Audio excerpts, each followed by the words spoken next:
How's it going, everybody? This is Brad Chester. I'm here with Greg Sparks, and we're going to be going over the pre-deployment orders given out in the Adepticon 2013 for every 40K event that's going to be going on at Adepticon. You will be receiving one handout that you're going to follow steps 1 through 10, and you might throw a couple extra steps in there.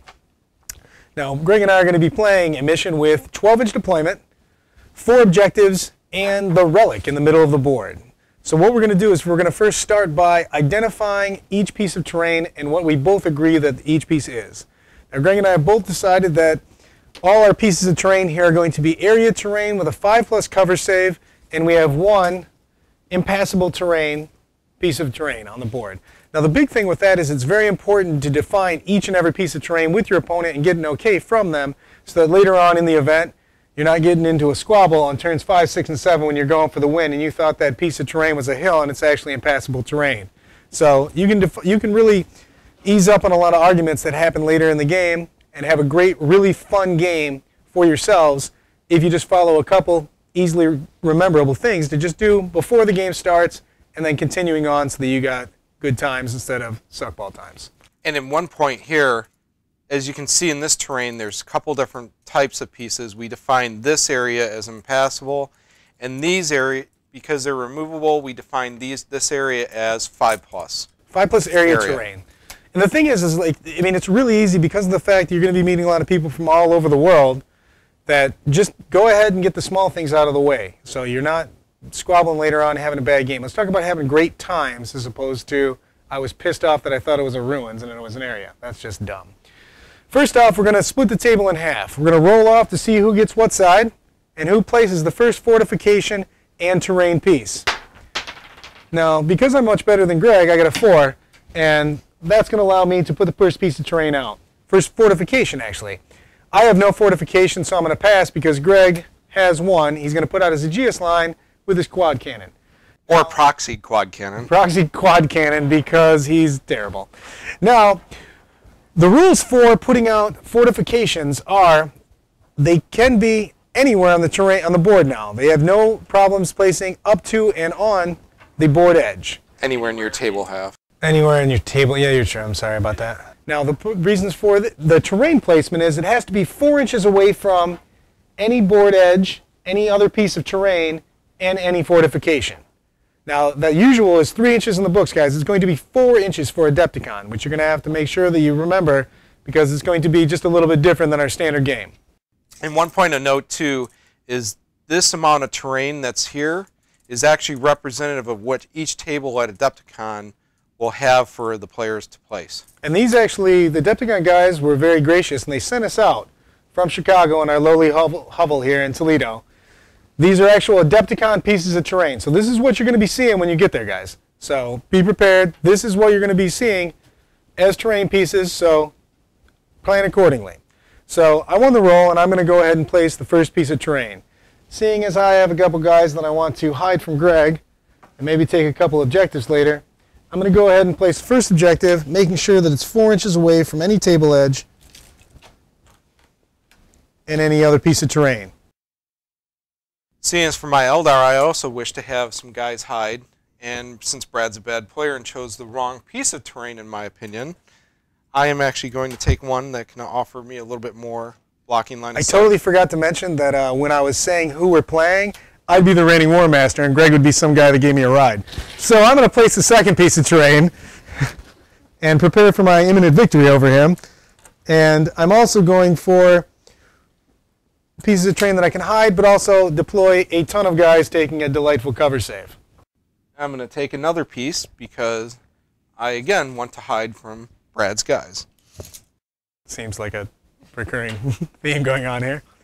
Now, so far you guys see, we've opened up the board a little bit. I mean, strategically, we're both trying to get a little bit of firing lines, and both of us are trying to wait to see where the next firing lane's going to come so we can place accordingly after that. Now, remember, guys, when you're placing terrain, this is part of your deployment. This is just the same as putting out the first unit, where you're going to be, moving in objectives.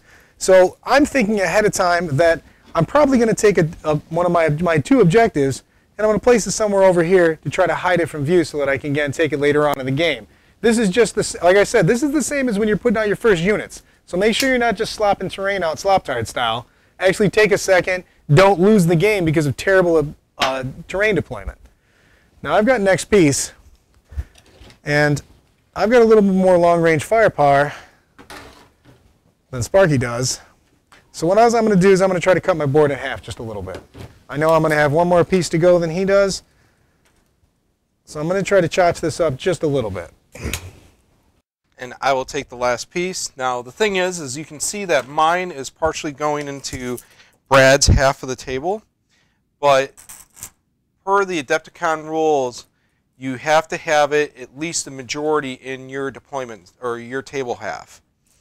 So, and that is what I'm working to do right here at this point in time. Now, our next, when we look down the pre-deployment orders, our next order of deployment is place primary objective markers. Now we continue on because I did win the roll. I will continue to place initially.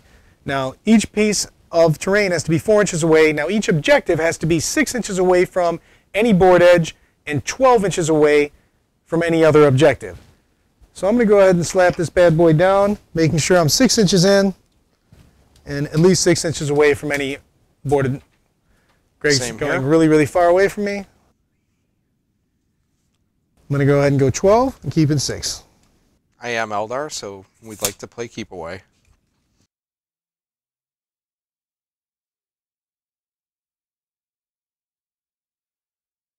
Now our second primary objective is the relic, which is going to be exactly in the middle of the table, which is 36 in and 24 to the center of the board.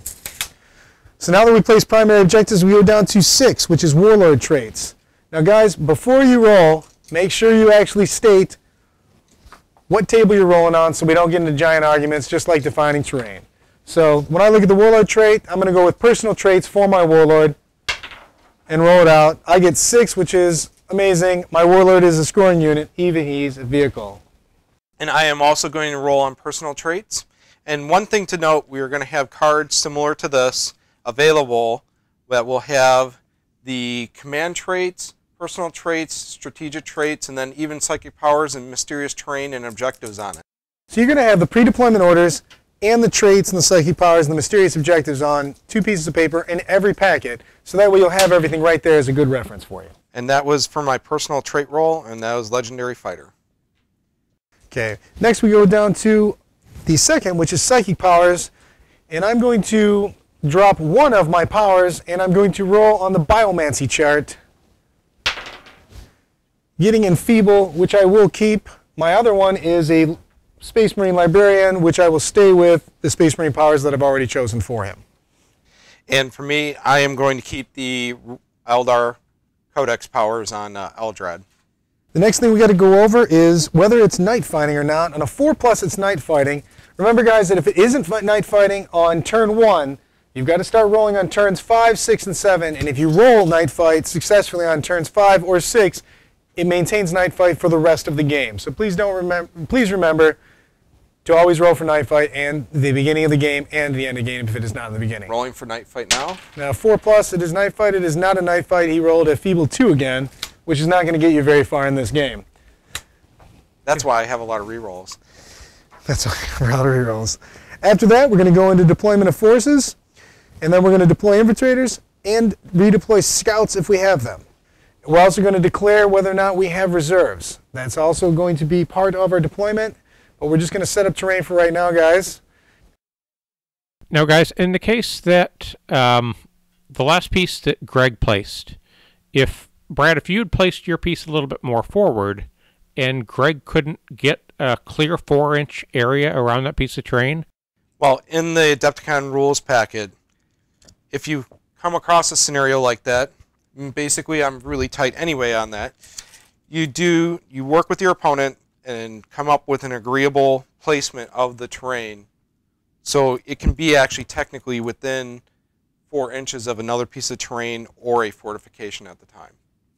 It's just something that you basically, if there's a big area, like this was a pretty large area, for the most part, Brad's easy to get along with. I know that I could probably place that there and not have any problems with that. But and technically, with my terrain piece, I actually pushed my last piece of terrain very far up to force Greg to only have really one acceptable place that he's going to put it. He could have maybe tried to squeeze into the edge, but as far as both of us accepting it, I think we would have both accepted that middle piece. So I'm also using a tactical because I want this board to be a little more congested, even though I left an open area. But this is only an objective and a relic board. So tactically, one of the things I wanted to focus on was making a very heavily congested board, and that's one of those things I was talking about before. This is part of your deployment, so think ahead. Where do I want to be on this board? Do you guys find this is an easier setup method than doing a preset, scenario, or than doing preset terrain? Say, the last game of the day when the terrain isn't where it's supposed to be. That's the thing is that both of us have talked about this a lot. I was not on board originally with this, and I am on board now because of the fact that we talked, and Greg actually convinced me in the fact that too many boards you used to go to on the preset terrain was not preset anymore with display boards and everything else.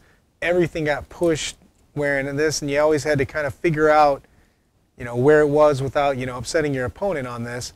Now, this is just part of the game.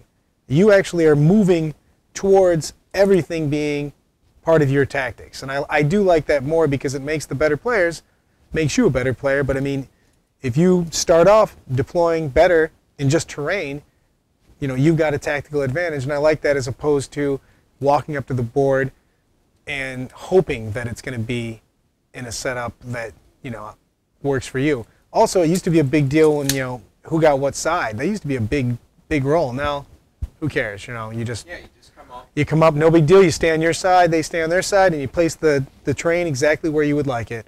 And it becomes a tactical decision. It also becomes ease of use because you got to figure there's 15 to 20 6-foot tables all in a row. It's a pain in the butt moving your army that you've spent a year getting ready and hoping that no one smashes it on your way out. I only want to move my board X amount of times. Well, and even as Brad noted with the number of tables and that, think about this from the team tournament where you have 512 players in that event, or the championships is even at half at 256.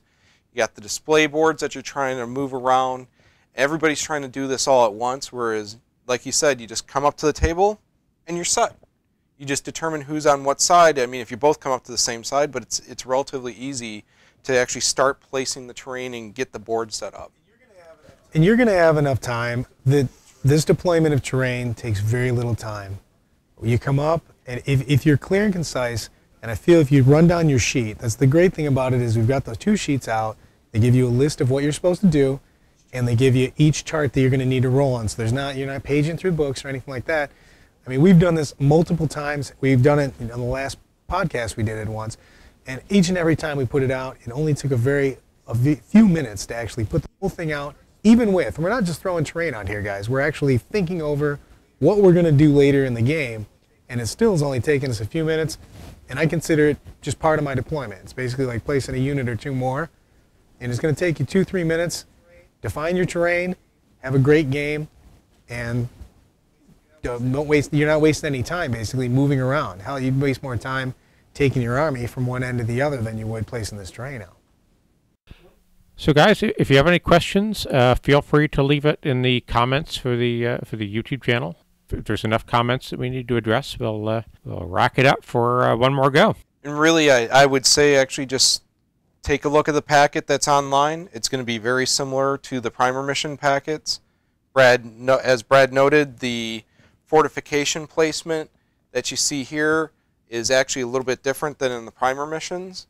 And then also the distance between terrain pieces. It's 4 instead of 5, which is also different than in the book, which is 3. Yep. So just remember, guys, that it's it's a little bit different, not a huge difference, but it does make a bigger difference when you get to the end of the game, the end of deployment here. So, and just go through the packet, practice the method, and just be familiar with it. I think it'll actually speed your games up quite a bit. Prepare to be beat down.